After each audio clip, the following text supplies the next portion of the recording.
کمزکه ورځ په غېږ کې ونیسي د تل لپاره. کمزکه ورځ په غېږ کې ونیسي د تل لپاره.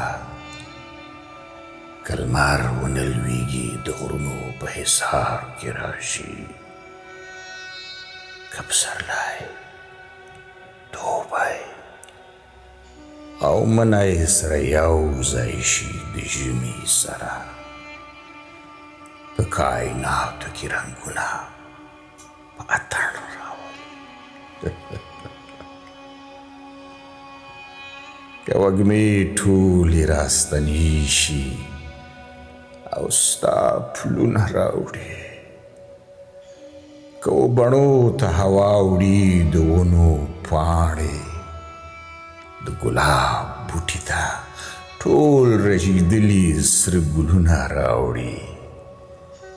سیندونه ودرېږي تا ته انتظار وکړي. لکه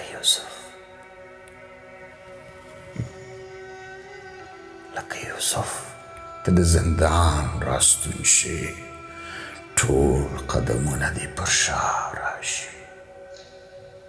زه په ولاړه یم سوالګره ستا په لار کې. ړندې سترګې یو ټپي ځیګر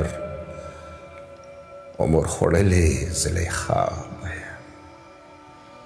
کچکول په لاس کې پر اصاب به یم. ته به یوسف شې که نه؟ ته به یوسف شې که نه؟ ستورو خبر راوړی چې ستا تندي کې سهار لار کړې ده. زړه ته مې نه لوېږي. یوسف به یې خو د کنعان نه یې. لکه چې ماوې غوښتي هغه جانان نه یې. زه به یم لوی ښار د سبا به وي. پر سر مې تاج د پادشاهۍ. پر اوږو سیوری د عنقا به وي. محل محل کلا کلا به وي. زه به پر څوکو د آینو لرزمه. وعده ده زه پر څوکو د آینو درځمه. زه به خپل تخت پرېږدمه.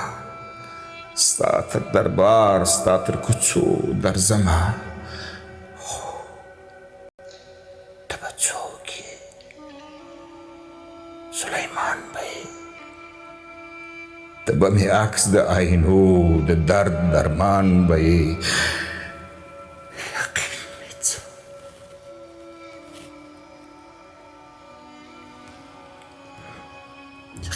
څه چې په ګمان کې به لا نه ځایږي.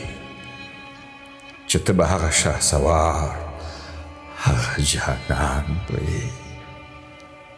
که زه بلقیس شمه ته سلیمان به یې. ته مې د حسن تفسیر ته د خوبونو تعبیر. ته مې وجود روح او روان به یې. زما پر ټټر به لکه سور ګلاب ګریوان به یې. زړه ته مې نه لوېږي. زړه ته مې نه لوېږي. یوسف به یې خو د کنعان نه یې. لکه